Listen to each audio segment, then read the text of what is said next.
Assalamualaikum warahmatullahi wabarakatuh. Ketika saya masuk Islam, memeluk agama yang baru, saya punya banyak sekali kesulitan untuk memahami Islam. Namun akhirnya ketika saya mempelajari, lalu kemudian melihat referensi demi referensi yang saya dapatkan, Masya Allah, Islam itu sangat sempurna, paripurna, indah, istimewa. Dan saya mencoba untuk menyederhanakannya bagi orang-orang awam yang baru mau belajar tentang Islam, orang-orang yang baru mau tahu tentang Islam, yang mereka yang berhijrah dan mau mempelajari agamanya. Saya coba sederhanakan, dan akhirnya itulah yang kemudian menjadikan buku Beyond the Inspiration. Saya buat dari hal yang sangat sederhana untuk menjelaskan kenapa, why, pertanyaan awal tadi, kenapa sih Islam bisa jaya di masa yang lalu dan sekarang Islam itu terpuruk, dan apa solusinya dan apa yang harus kita lakukan agar Islam kembali lagi berjaya. Dengan singkatnya, Islam akan berjaya bila pemikiran Islam sudah berada pada kaum muslimin. Itulah yang saya tulis dalam buku saya, Beyond the Inspiration. Bismillahirrahmanirrahim. Assalamualaikum warahmatullahi wabarakatuh. Alhamdulillah, puji dan syukur senantiasa kita panjatkan kepada Allah Subhanahu wa taala. Begitupun juga salat dan salam senantiasa kita curah dan limpahkan kepada baginda Nabi besar Muhammad sallallahu alaihi wasallam. Teman-teman, melanjutkan sedikit sharing kita tentang konflik yang ada di Palestina, yang ada di Baitul Maqdis.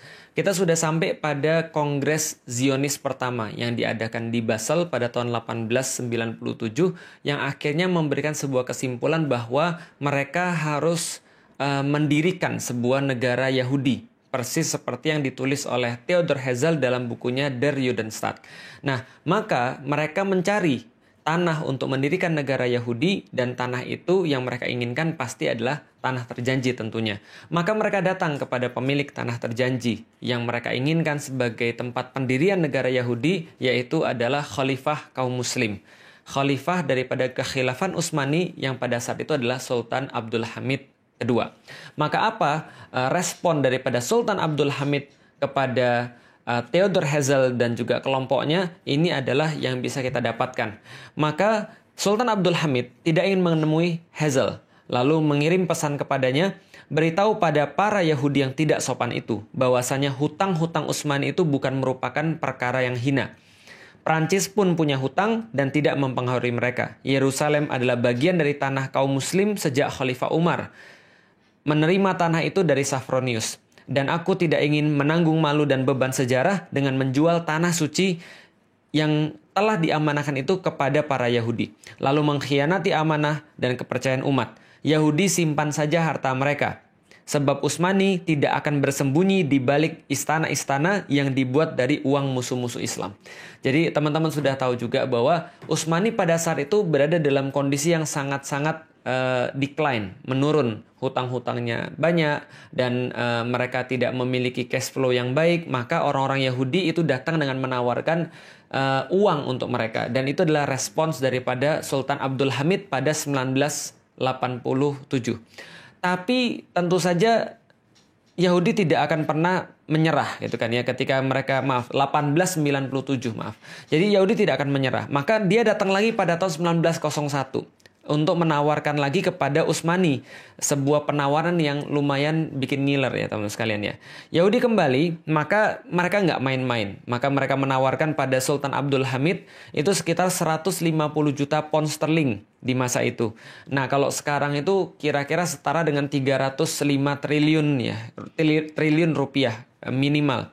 Lalu kemudian diberikan lagi bonus kalau misalnya Sultan Abdul Hamid mau memberikan beberapa bidang tanah kepada orang-orang Yahudi untuk mendirikan negaranya itu, maka mereka memberikan bonus membangun Universitas Utsmani dan memberikan juga kapal perang kepada orang-orang Utsmani. Karena mereka sudah punya sponsor, kita tahu namanya Lionel Walter Rothschild, atau yang dikenal dengan Sir Lord Rothschild itu. Maka kemudian Abdul Hamid berkata lagi kepada Herzl yang menawarkan tawaran-tawaran itu tadi. Nasihati Dr. Herzl, jangan sekali-kali meneruskan proyek itu. Aku tidak bisa berikan tanah itu karena tanah itu bukan milikku. Tanah itu milik umat muslim yang telah berjihad dan menyiraminya dengan darah mereka. Yahudi silahkan simpan uang mereka. Lalu kemudian Abdul Hamid melanjutkan, jika khilafah Islam dimusnahkan pada satu hari, mereka boleh mengambil tanah itu tanpa bayar. Jadi kayak apa ya? Kayak sebuah sebuah kedikdayaan gitu ya, sebuah kemuliaan, sebuah izah. Jadi pokoknya selama ada khilafah, selama aku masih ada, dan selama kaum muslim itu punya kekuatan, kalian nggak bakal bisa. Tapi kalau saat ini sudah nggak ada, ambil gratis aja. Seolah-olah ya Abdul Hamid mungkin nggak akan berpikir bahwa sebentar lagi khilafah itu ya tidak akan ada di muka bumi, sehingga kaum muslimin tidak memiliki pelindung dan tidak memiliki perisai. Lalu kemudian beliau katakan, akan tetapi selama aku masih hidup, aku lebih rela menusukkan pedang ke dalam tubuhku daripada tanah itu dikhianati dan dipisahkan dari khilafah Islam. Aku tidak akan memulai pemisahan tubuh kami selagi kami masih hidup. Jadi itu adalah jawaban final yang diberikan oleh Abdul Hamid kepada Federasi Zionis. Nah, setelah itu Zionis nggak pernah datang lagi. Tapi walaupun miswab, setelah Abdul Hamid menolak mereka itu, walaupun miswab, siapa yang merancang Perang Dunia Pertama ini, tapi yang jelas setelah selesai Perang Dunia Pertama ini, keuntungan yang didapat paling besar adalah keuntungan bagi orang-orang Yahudi. Jadi apa yang terjadi? Tahun 1914 muncul perang. Pada saat itu ada blok sekutu melawan blok sentral. Blok sekutu itu diketuai oleh Inggris dan Prancis. Blok sentral itu diketuai oleh Jerman. Dan pada saat itu teman-teman sekalian, Khilafah Utsmani itu berada bareng dengan blok sentral. Loh kok bisa jadi bareng blok sentral berada sama Jerman? Itulah satu misteri yang sampai sekarang orang-orang juga heran. Kenapa Utsmani tidak mempertahankan netralitasnya, justru malah gabung sama blok Jerman? Dan kita sudah dapat sampai sekarang bahwa ada banyak sekali intrik yang terjadi di Khilafah Utsmani pada saat itu, bahwa sultan yang ada hanya sekedar sultan kayak apa ya, simbol saja, tapi pemerintahan itu sebenarnya dijalankan oleh satu partai yang partai itu tidak mau dikendalikan oleh sultan. Jadi berada di luar kendali sultan. Dan mereka punya satu menteri, yang menteri ini akhirnya justru membuat kesepakatan rahasia dengan Jerman ketika justru Jerman sudah mengumumkan perang terhadap sekutu. Maka seolah-olah sekutu bilang, ya udah kalau gitu Utsmani adalah bagian daripada blok sentral. Maka Utsmani mau nggak mau harus ikut perang. Karena seolah-olah sudah ya memang ikut perang. Nah itulah dalam tanda kutip ketidaksengajaan orang-orang Utsmani, Khilafah Utsmani untuk ikut perang. Dan hasilnya sudah kita ketahui, berakhir pada tahun 1916 dimenangkan oleh pasukan sekutu, dan saat itu seluruh yang kalah itu harus menanggung pembiayaan perang dan sekaligus kerugian perang. Nah, khusus untuk Utsmani, maka wilayah-wilayahnya itu dibagi oleh Inggris dan Prancis lewat perjanjian Sykes-Picot pada tahun 1917. Sykes ini adalah seorang komandan dari Inggris, Picot ini adalah seorang komandan dari Prancis. Mereka bersepakat untuk berunding dan membagi wilayah-wilayah Utsmani. Dalam perjanjian ini, maka mereka membagi wilayah-wilayah, ada wilayah bagi Inggris, ada wilayah-wilayah bagi Prancis, dan mereka menggunakan ada satu wilayah bersama, wilayah khusus, yaitu adalah wilayah Palestina dan sekitarnya. Itu dikasih wilayah khusus. Tapi sebenarnya yang punya siapa? Yang punya adalah Inggris. Ketika kita sudah paham bahwa Inggris memiliki wilayah kaum muslim termasuk wilayah Palestina atau wilayah Baitul Maqdis, berikutnya kita sudah duga. Lord Rothschild langsung nulis surat permintaan kepada pemerintah Inggris, lalu direspon oleh Menteri Luar Negeri Inggris yang pada saat itu dijabat oleh Lord Balfour. Jadi Arthur James Balfour. Maka Arthur James Balfour itu mengeluarkan satu deklarasi yang kita kenal dengan nama Deklarasi Balfour. Nah, jadi Deklarasi Balfour ini dikeluarkan pada tanggal 2 November 1917, yaitu adalah kata-kata kira-kira begini. Dear Lord Rothschild, I have much pleasure in conveying to you on behalf of His Majesty Government the following declaration of sympathy with Jewish Zionist aspiration, which has been submitted to and approved by the Cabinet. His Majesty Government view with favor the establishment in Palestine of a national home for the Jewish people and will use their best endeavors to facilitate the achievement of this object. It being clearly understood that nothing shall be done which may prejudice the civil and religious rights of existing non-Jewish communities in Palestine, or the rights and political status enjoyed by Jews in any other country. I should be grateful if you would bring this declaration to the knowledge of the Zionist Federation. Jadi pertama kali yang memberikan tanah itu kepada orang-orang Yahudi adalah Inggris. Dan Inggris memperkuat ini lewat diterbitkannya Mandate for Palestine. Pada tahun 1922, Inggris yang pada saat itu mengetuai Liga Bangsa-Bangsa atau League of Nations ini memberikan Mandate for Palestine untuk menjadikan legitimasi bagi orang-orang Yahudi untuk pindah ke tanah terjanji versi mereka dan mendirikan negara Yahudi.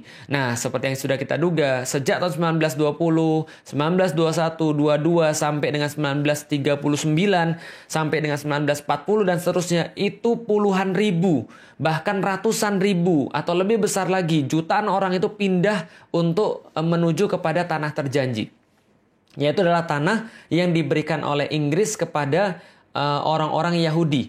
Dan apa yang kemudian berikutnya terjadi? 29 November 1947, pasca Perang Dunia Kedua, di mana pemimpin dunia sekarang sudah berganti, awalnya adalah Inggris berganti menjadi Amerika, maka Amerika mengubah dari Liga Bangsa-Bangsa, daripada League of Nations menjadi United Nations, menjadi Persekutuan Bangsa-Bangsa, PBB. Maka PBB inilah yang akhirnya seolah-olah menjadi penengah untuk menyelesaikan konflik yang ada di Palestina. Mereka bilang, kalau gitu kita bagi dua aja. Ini perampokan yang sangat luar biasa. Penjajahan yang di awal diamini oleh PBB adalah penjajahan atas negeri Palestina. Penjajahan atas negeri Baitul Maqdis. Kenapa? Karena mereka langsung membagi wilayah menjadi dua. Ada wilayah Israel, yaitu ada 55% daripada tanah Palestina, sedangkan 45% diberikan kepada orang-orang Arab. Itu adalah usulan daripada PBB, namanya UN Partition. Partisi yang diberikan oleh PBB pada tahun 1947 tanggal 29 November. Nah, ini adalah satu penjajahan dan satu perampokan yang besar. Menindaklanjutin itu semuanya, orang-orang Israel kemudian mendirikan negara Yahudi.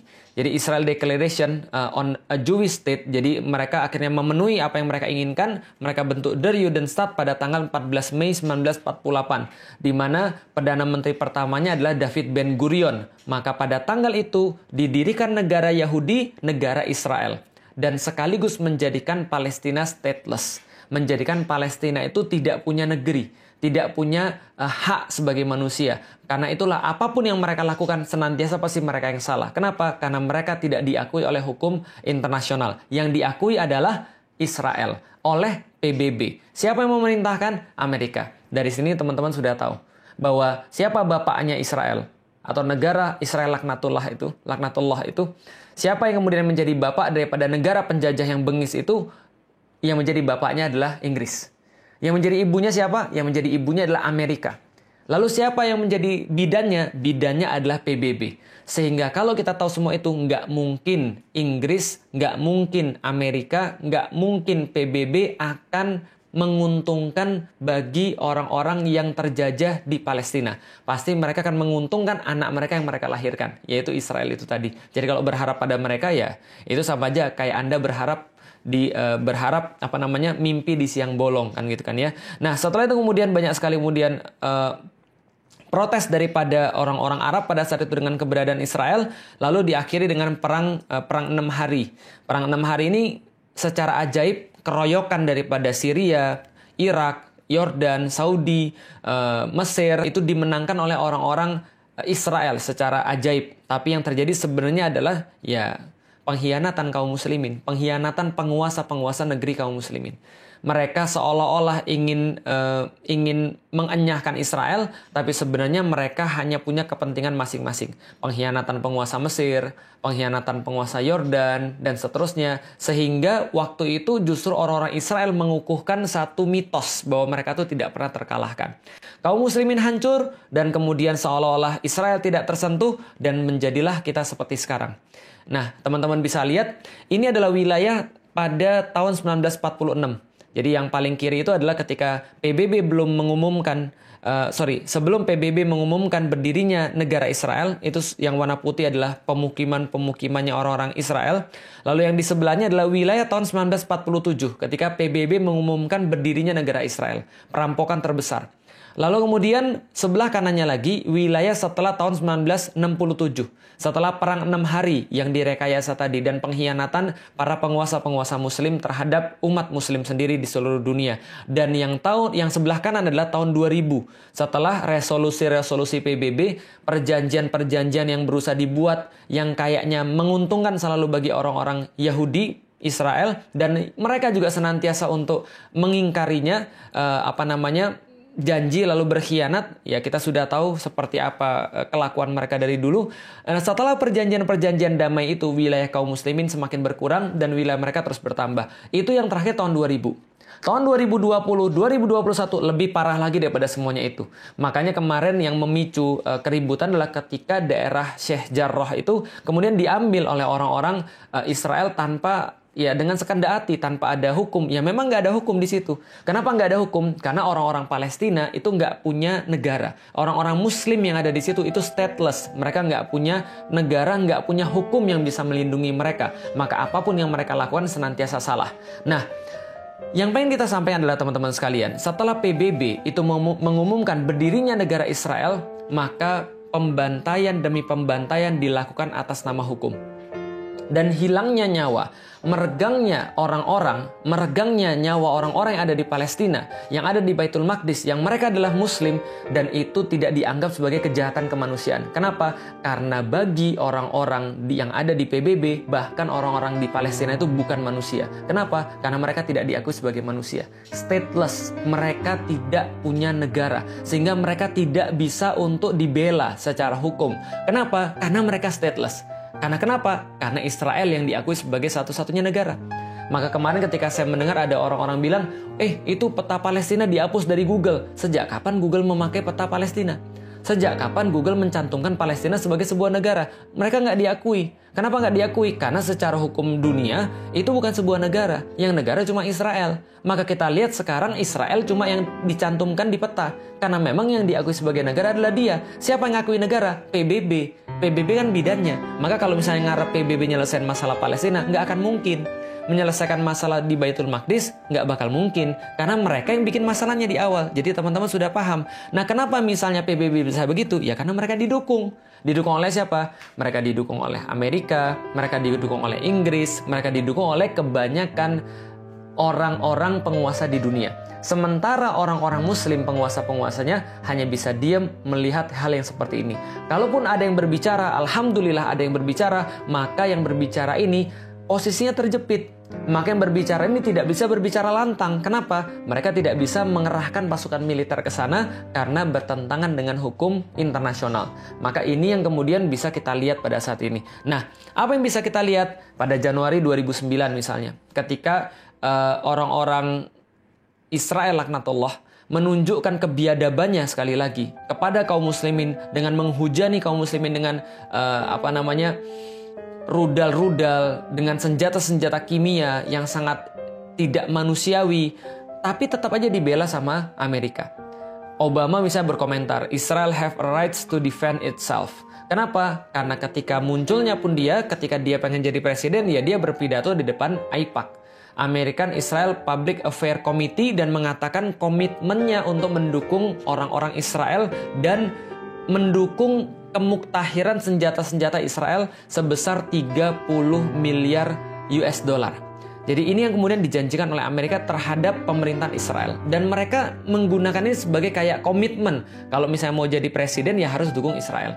Kalau nggak mau dukung Israel ya susah untuk jadi presiden. Kenapa? Karena nggak didukung oleh komunitas Israel, nggak didukung oleh komunitas Yahudi. Lalu gimana dengan penguasa-penguasa Muslim? Ya itu yang kita kemudian agak miris. Kok bisa ada orang-orang Muslim yang justru diam ketika melihat saudara-saudara Muslimnya dizolimi dengan kata-kata itu bukan negara saya. Bahkan Mesir itu menghalangi orang-orang yang mau untuk mengungsi, menghalangi suplai air bersih dan menghalangi suplai logistik ke situ. Bahkan negeri-negeri yang lain juga nggak peduli melihat kondisi itu, seolah tutup mata. Padahal mereka sama-sama orang-orang Arab. Padahal mereka sama-sama Muslim. Mereka sama-sama Qur'annya sama, kiblatnya sama, Rasulnya sama. Tapi mereka tidak bisa berbuat apapun, bahkan cenderung diam, bahkan bekerja sama dengan penjajah-penjajah Israel ketika kaum muslimin sedang dibunuh di situ. Ini adalah sesuatu yang sangat medis sekali teman-teman sekalian. Nah, maka apa yang bisa kita lakukan teman-teman sekalian? Ketika kita melihat semua ini, ya nggak ada yang bisa kita lakukan. Yang bisa kita lakukan ya sesuatu yang tidak esensial, seperti berdoa dan berdonasi, mungkin sharing tentang perkara-perkara kayak gini. Nggak ada yang bisa kita lakukan lebih daripada itu. Kenapa? Karena kalau teman-teman nyimak dari awal, kita jadi tahu permasalahan kaum muslimin adalah karena mereka tidak bersatu. Karena mereka tidak bersatu, mereka tidak punya kekuatan. Kenapa mereka tidak punya kekuatan? Mereka tidak punya kepemimpinan. Maka yang bisa menyelesaikan permasalahan Palestina, permasalahan Baitul Maqdis adalah ketika kaum muslimin itu bersatu dan mereka punya kepemimpinan sehingga mereka terorganisir dengan kekuatan mereka. Itu yang terjadi pada masa-masa yang lalu ketika orang-orang Yahudi tidak bisa berbuat apapun. Mereka tidak bisa untuk menyerang kaum muslimin. Mereka tidak bisa untuk menakut-nakuti kaum muslimin. Mereka tidak bisa untuk berbuat seenaknya ketika kaum muslimin masih punya kekuatan pada masa lalu di bawah kekhilafan Utsmani tadi itu. Maka tidak ada yang bisa menyentuh Baitul Maqdis. Kenapa? Karena kaum muslimin akan membela dengan darah mereka. Kaum muslimin akan membela kehormatan negeri mereka dengan seluruh kekuatan yang mereka punya. Tapi sekarang ketika itu tidak ada, maka kita tidak bisa berbuat apapun. Karena kita tidak punya kekuatan, kita tidak punya persatuan. Lalu gimana caranya? Mengacu pada Rasulullah SAW, maka yang pertama adalah kita harus berjihad secara ilmu. Pahami tentang Baitul Maqdis, ngerti tentang Baitul Maqdis. Pahami tentang Palestina, apa yang harus kita perjuangkan sebenarnya? Perjuangan apa yang tidak akan punya buah? Perjuangan mana yang dilakukan oleh Rasulullah SAW? Misal, kalau orang nggak ngerti teman-teman sekalian terhadap masalah ini, maka dia akan bilang, oke, kalau gitu kita akan minta agar kita kembali pada daerah 1947. Yaitu adalah ketika PBB membagi dua wilayah ini, yaitu adalah wilayah Israel 55% dan wilayah kaum muslim 45%. Ini salah. Karena mereka nggak ngerti, kok malah diperjuangkannya adalah wilayah ketika terjadi perampokan. Kayak kita, ada orang tiba-tiba masuk ke rumah kita, lalu dia bilang, saya bawa surat dari RT. Bahwa mulai dari hari ini, RT bilang bahwa rumah ini kita harus bagi dua. Kamu tinggal di WC, dan di dapur, saya ambil selain itu. Emang kita terima kalau kayak gitu? Ini kan perampokan. Ini kan penjajahan. Kok kita malah terima yang kayak gitu? Kok malah kaum muslimin menyerunya pada wilayah 1947? Kita nggak mau. Kita nggak mau wilayah 1947, kita nggak mau wilayah 1967, apalagi setelah perang 6 hari, kita nggak mau wilayah yang sekarang, dan bahkan kita nggak mau wilayah sebelum UN mengatakan partisi, yaitu adalah wilayah tahun 1946. Kita juga nggak mau. Yang kita mau apa? Itu adalah wilayah kaum muslimin. Penjajah harusnya dienyahkan. Orang yang merampok harusnya nggak boleh di situ. Ini adalah solusi sebenarnya. Maka solusi terhadap penjajahan ya berarti dibebaskan. Sebagaimana Umar bin Khattab membebaskan Baitul Maqdis. Sebagaimana Salahuddin Al-Ayyubi membebaskan Baitul Maqdis. Jadi penjajah itu bukan negosiasi. Tapi penjajah itu harusnya diusir. Sebagaimana penjajah Belanda itu diusir dari Nusantara. Bukan bernegosiasi gitu loh maksudnya. Nah, maka kita harus kemudian yang pertama adalah jihad ilmu. Dan Rasulullah SAW mencontohkan bahwa ini dilakukan sepanjang 14 tahun.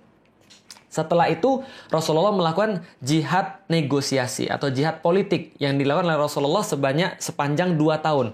Mengirimkan surat-surat, bernegosiasi dengan penguasa-penguasa yang ada di Baitul Maqdis dan seterusnya. Lalu setelah itu baru Rasulullah menempuh jihad militer yang berakhir dengan pembebasan Baitul Maqdis di zamannya Umar bin Khattab pada tahun 638 Masehi.